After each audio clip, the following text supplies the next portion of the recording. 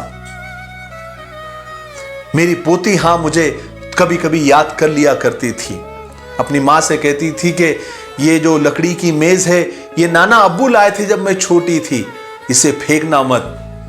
پھر میں شاعروں کے، ادیبوں کے، لوگوں کے اجتماعات میں، ان کی مجلسوں میں جانے لگا، لیکن کہیں بھی میں نے میرا ذکر نہیں سنا۔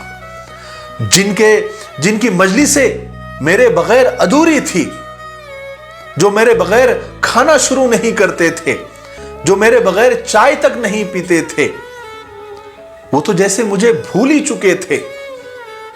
اب ان کے ملازموں نے میری کتابیں بھی الماری سے ہٹا دی تھی۔ میں بڑا مایوس، نروس، میں نے ایک چکر قبرستان کا لگایا۔ میری قبر کا بھی برا حال ہو گیا تھا، اس پر گھاس اگ گئی تھی، کتبے پر پرندوں کی بیٹوں سے وہ کتبہ اٹا ہوا تھا۔ ساتھ والوں کی قبریں بھی زیادہ بہتر نہیں تھی۔ 1 سال کے جائزے کے بعد میں اس نتیجے پر پہنچا کہ میری موت سے دنیا کو کوئی فرق نہیں پڑا تھا۔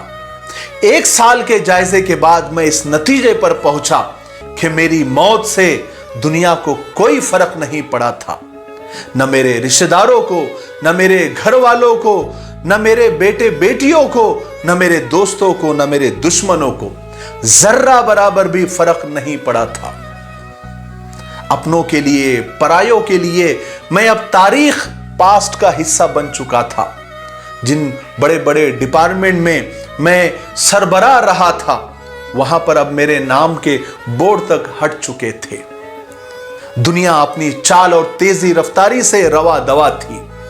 کہیں بھی مجھے میری ضرورت محسوس نہیں ہوئی، نہ گھر میں نہ باہر۔ پھر تہذیبی، معاشرتی اور اقتصادی تبدیلیاں تیزی سے آ رہی تھی۔ ہوائی جہاز کی رفتار 4 گنا بڑھ گئی تھی۔ دنیا کا سارا نظام سمٹ کر ایک موبائل فون میں آ چکا تھا، اور ان نئے موبائل کا استعمال تو میں جانتا تک نہیں تھا۔ فرض کیجئے میں فرشتوں سے درخواست کر کے دوبارہ دنیا میں نارمل زندگی گزارنے آ بھی جاتا تو کہیں بھی میرا ویلکم نہیں کیا جاتا، مجھے خوش آمدید نہیں کہا جاتا۔ بچے پریشان ہو جاتے کیونکہ ان کی زندگی کے اپنے منصوبے، اپنے پروگرام، اپنے پلان تھے جن میں میرے لیے کوئی گنجائش باقی نہیں تھی۔ ہو سکتا تھا کہ میری بیوی بھی مجھ سے کہہ دے کہ تم کیوں واپس آئے؟ تم نے واپس آ کر میرے مسائل میں اضافہ کر دیا۔ میں اکیلے تو کہیں بھی بچوں کے پاس، کسی بھی بیٹے کے پاس رہ لیتی، اب وہ دونوں کو کہاں سنبھالتے پھریں گے؟ گھر تو بک گیا ہے۔ دوست میرے تھوڑے بہت باقی بچے تھے، وہ بھی بیمار اور چل چلاؤ کی منزل طے کر رہے تھے۔ میں اگر واپس بھی آ جاتا تو اس دنیا میں مکمل طور پر میں انفٹ ہوتا، نئے لباس میں پیوند کی طرح، نئی بستی میں پرانی قبر کی طرح۔ آخر میں نے فرشتوں سے رابطہ کیا اور اپنی آخری خواہش بتا دی کہ میں اپنی قبر میں واپس جانا چاہتا ہوں۔ فرشتہ مسکرایا، اس نے ایک بات کہی جو بہت مختصر اور جامع تھی۔ فرشتہ کہنے لگا کہ ہر انسان یہی سمجھتا ہے کہ اس کے مرنے کے بعد دنیا میں خلا پیدا ہو گئی ہے، یعنی اس کے بغیر دنیا خالی ہو چکی ہوگی، اور وہ خالی جگہ، وہ خلا کبھی بھی بھر نہیں سکتی۔ مگر یہ نادان انسان یہ نہیں جانتا کہ خلا تو کبھی پیدا ہوتی ہی نہیں ہے، یہ صرف ہمارے دماغوں میں ہوتی ہے۔ ہمارے دماغوں میں یہ سوچ ہے کہ یہ گھر، یہ کاروبار، یہ نوکری، یہ دنیا کے گھر اور بچوں کی ضرورتیں، سارے کام کاج میری وجہ سے ہی ہے۔ قبرستان ایسے لوگوں سے بھرے پڑے ہیں جو یہ سمجھتے تھے کہ ہمارے بغیر دنیا چل ہی نہیں سکتی، اگر میں نہ رہا تو دنیا کی گردش رک جائے گی۔ حالانکہ ایسا ہرگز نہیں ہے۔ اے لوگو، لوٹ آؤ اپنے رب کی طرف جو بے حد مہربان، کریم اور رحیم ہے۔ میرے بھائیوں، بہنوں اور دوستوں، یہ کہانی بالکل فرضی تھی، لیکن اس سے جو سبق ہم کو ملتا ہے وہ فرضی نہیں ہے، وہ بالکل حقیقت ہے۔ اللہ تعالی ہمیں عمل کرنے کی توفیق نصیب فرمائے۔ جاتے جاتے میں آپ کو کہنا چاہوں گا کہ چونکہ رمضان گزر چکے ہیں اور الحمدللہ مدرسے کھل رہے ہیں، مسجدوں میں انجمن عربی اور مکاتب شروع ہو رہے ہیں، تو ہماری یہ جو کتاب روضۃ الاطفال ہے، یہ مکاتب کے لیے، ابتدائی تعلیم کے لیے، گھر کے لیے، بچوں کے لیے اور عورتوں کے لیے، مردوں کے لیے، سب کے لیے بہت مفید ہے۔ اس میں بہت ترتیب سے 10 مہینوں کا نصاب بنایا گیا ہے، جس میں دعائیں ہیں، حدیثیں ہیں، آیت قرآنیہ ہیں، اسماء حسنہ ہیں، اسلامی معلومات ہے، نماز پوری مکمل کی گئی ہے بڑی ترتیب کے ساتھ میں۔ تو آپ اس کتاب کے نیچے جو نمبر نظر آ رہا ہے، آپ اس پر آرڈر کر سکتے ہیں۔ 5 کتابیں ایک ساتھ خریدنی ہیں تاکہ آپ کا کوریئر چارج جو ہے وہ آپ کو مناسب لگے۔ ایک کتاب خریدنے میں کوریئر چارج زیادہ ہو جاتا ہے، 5 کتابیں خریدیں گے تو آپ کو یہ سستی پڑے گی۔ کتاب کی قیمت 50 روپے ہیں۔ مجھے امید ہے کہ آپ یہ کتاب جب خریدیں گے تو آپ کو بے حد پسند آئے گی۔ اللہ تعالیٰ عمل کرنے کی توفیق نصیب فرمائے۔ السلام علیکم ورحمۃ اللہ وبرکاتہ۔